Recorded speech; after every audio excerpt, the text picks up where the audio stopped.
Hello friend, સ્વાગત છે તમારું માય સ્ટડી યુટ્યુબ ચેનલમાં. આજે આપણે રેલવે ગ્રુપ ડેના વિજ્ઞાનના 25 MCQ સોલ્વ કરીશું. તો શરૂઆત કરીએ પ્રથમ પ્રશ્નથી. પુરુષોમાં પ્રાથમિક જાતીય અંગ કયું છે? પ્રોટેટ, ભૂષણ, સેમિનલ વેસિકલ કે એક પણ નહીં? પુરુષમાં પ્રાથમિક જાતીય અંગ કયું છે? તો સાચો જવાબ છે વૃષણ, જે પુરુષમાં પ્રાથમિક જાતીય અંગ છે. પુરુષ પ્રજનન તંત્રના કયા અંગમાં મુખ્ય આનુવંશિક સામગ્રી જોવા મળે છે? પ્રોસ્ટેટ, વૃષણ, શુક્રાણુ કે અંડકોષ? પુરુષ પ્રજનન તંત્રના કયા અંગમાં મુખ્ય આનુવંશિક સામગ્રી જોવા મળે છે? તો સાચો જવાબ છે શુક્રાણુમાં આનુવંશિક સામગ્રી જોવા મળે છે. પુરુષ પ્રજનનનો કોષનું ઉત્પાદન ક્યાં થાય છે? પ્રોસ્ટેટમાં, વૃષણમાં, શુક્રાણુમાં કે અંડકોષમાં? પુરુષ પ્રજનન કોષોનું ઉત્પાદન ક્યાં થાય છે? તો સાચો જવાબ છે વૃષણમાં થાય છે પુરુષ પ્રજનન કોષોનું ઉત્પાદન. ખાલી જગ્યામાં સૌથી વધુ વિટામિન ડી જોવા મળે છે? કપાસના બીજના તેલમાં, ઓલિવ તેલમાં, કોડ લીવર તેલમાં કે સૂર્યમુખીના તેલમાં? ખાલી જગ્યામાં સૌથી વધુ વિટામિન ડી જોવા મળે છે? તો સાચો જવાબ છે કોડ લીવર તેલમાં સૌથી વધુ વિટામિન ડી જોવા મળે છે. કયું વિટામિન શરીરમાં કેલ્શિયમનું શોષણ વધારે છે? એ, ડી, બી કે B6? કયું વિટામિન શરીરમાં કેલ્શિયમનું શોષણ વધારે છે?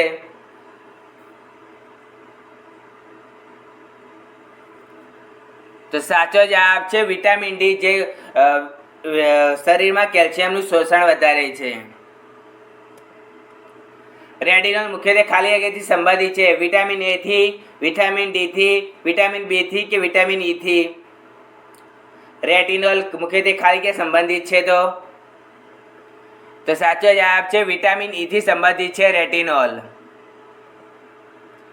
નીચેનામાંથી કયા ખોરાકમાં આયરનનું ભરપૂર માત્રામાં હોય છે?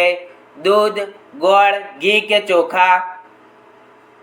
નીચેનામાંથી કયા ખોરાકમાં આયરનનું ભરપૂર માત્રામાં હોય છે?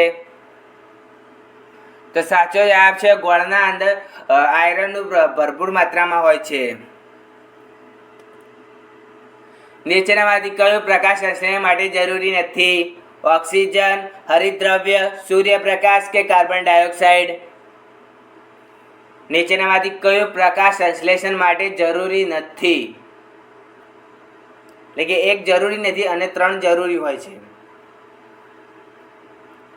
તો સાચો જવાબ છે ઓક્સિજન, જે પ્રકાશ સંશ્લેષણ માટે જરૂરી નથી, જ્યારે હરિતદ્રવ્ય, સૂર્યપ્રકાશ અને કાર્બન ડાયોક્સાઇડ જે પ્રકાશ સંશ્લેષણ માટે જરૂરી છે. નીચેનામાંથી કયું સળગતી વખતે રાખ ઉત્પન્ન થાય છે? કેલ્શિયમને, સોડિયમને, મેગ્નેશિયમને કે કોપરને? નીચેમાંથી કયું સળગતી વખતે રાખ ઉત્પન્ન થાય છે? તો સાચો જવાબ છે મેગ્નેશિયમ, જે સળગતી વખતે રાખ ઉત્પન્ન થાય છે.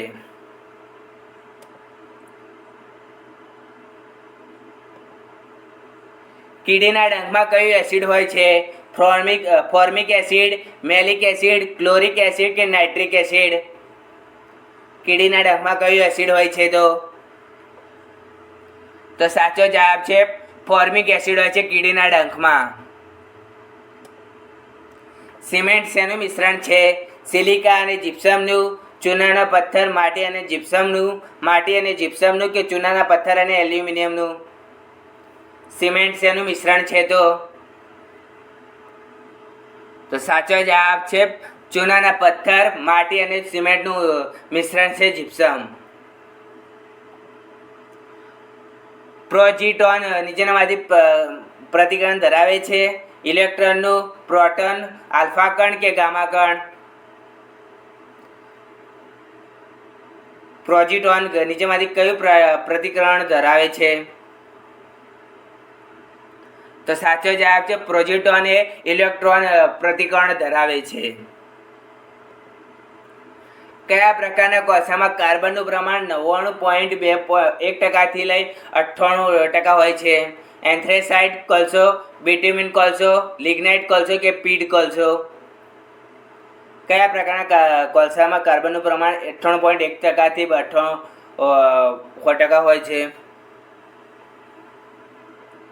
તો સાચો જવાબ છે એન્થ્રેસાઇટ કોલસામાં કાર્બનનું સૌથી વધુ પ્રમાણ હોય છે કે 92.1 થી 98% વચ્ચે હોય છે. જ્યારે સૌથી ઉચ્ચતમ કોલસો કહેવામાં આવે તો એન્થ્રેસાઇટ, એનથી નિમ્ન કક્ષાનો કહેવાય તો બિટ્યુમિન અને એનથી નીચા કક્ષાનો કહેવાય તો લિગ્નાઇટ, અને સૌથી નિમ્ન કક્ષાનો જેમાં કાર્બનનું પ્રમાણ સૌથી ઓછું હોય છે કે 40 થી 50% હોય છે તો પીડ કોલસામાં હોય છે. અને સૌથી ઉચ્ચતમ કોલસો કયો તો એન્થ્રેસાઇટ કોલસો હોય છે.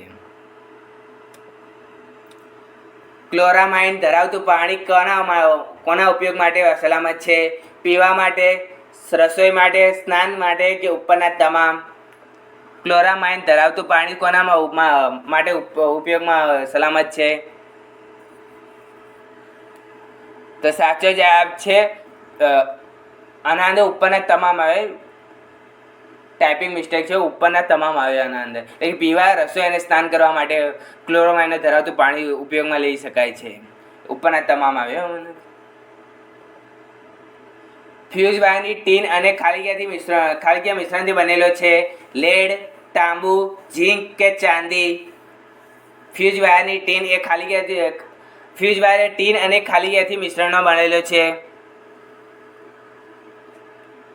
તો સાચો જવાબ છે લેડ. ટીન અને લેડના મિશ્રણથી ફ્યુઝ વાયર બનેલો છે. ખાલી જગ્યા પરમાણુનો ક્રમાંક નિકલ કરતાં ઓછો હોય છે. લોખંડ, ગેલિયમ, ઝીંક કે બોર્મિન? ખાલી જગ્યા પરમાણુનો ક્રમાંક નિકલ કરતાં ઓછો હોય છે. તો સાચો જવાબ છે લોખંડ, જેના પરમાણુ ક્રમાંક નિકલ કરતાં ઓછો હોય છે. નીચેનામાંથી કયું ધાતુ બિન ધાતુ તરીકે વર્તે છે? બોરોન, સિલિકોન, ઝેનોન કે એક પણ નહીં? કઈ ધાતુ એ બિન ધાતુ તરીકે વર્તે છે? તો સાચો જવાબ છે ઝેનોન, જે ધાતુ બિન ધાતુ તરીકે વર્તે છે. સ્કર્ટીમાં ઉત્પાદિત EMF વધારવા માટે નીચેમાંથી કઈ પદ્ધતિ યોગ્ય છે? વાયરની લંબાઈ વધારવી, ચુંબકીય ક્ષેત્રની તીવ્રતામાં વધારો કરવો, ઝડપ ઘટાડવી કે તાપમાન વધારવો? સર્કિટમાં ઉત્પાદિત EMFમાં વધારવા માટે નીચેનામાંથી કઈ પદ્ધતિ યોગ્ય છે? તો સાચો જવાબ છે ચુંબકીય ક્ષેત્રથી તીવ્રતા વધારો. જે સર્કિટમાં ઉત્પાદિત EMFમાં વધારવા માટે ચુંબકીય ક્ષેત્રીય તીવ્રતામાં વધારો પદ્ધતિ યોગ્ય છે.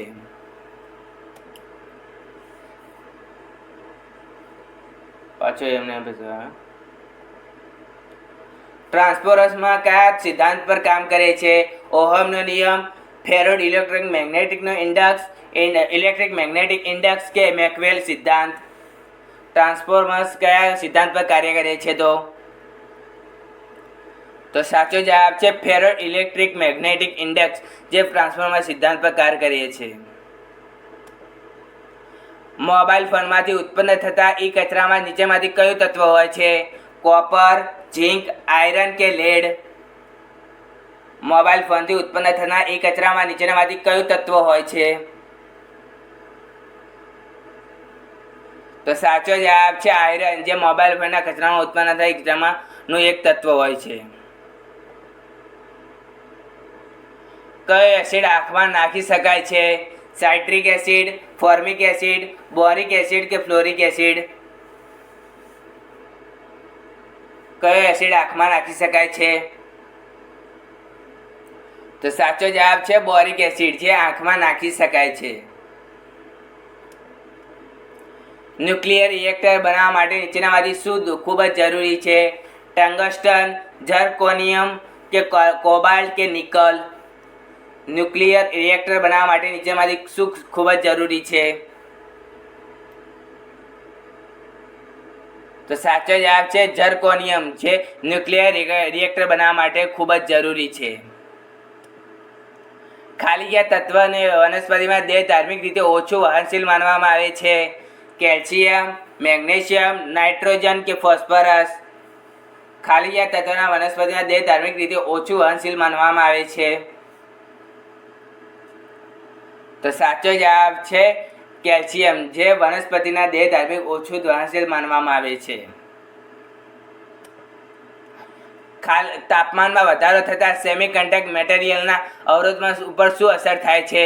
અવરોધ ઘટે છે, અવરોધ વધે છે, અવરોધ પહેલાં વધે છે પછી ઘટે છે કે અવરોધ પર કોઈ અસર થતી નથી? તાપમાનમાં વધારો થતાં સેમિકન્ડક્ટર મટીરિયલના અવરોધમાં ઉપર શું અસર થાય છે? તો સાચો જવાબ છે અવરોધ ઘટે છે.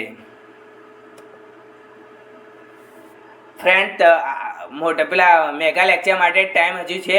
રવિવારે એ વિડીયો અપલોડ થશે, એટલે થોડુંક કામ ચાલુ છે એ લેક્ચરમાં, તો તમે થોડો રાહ જોઈ લેજો.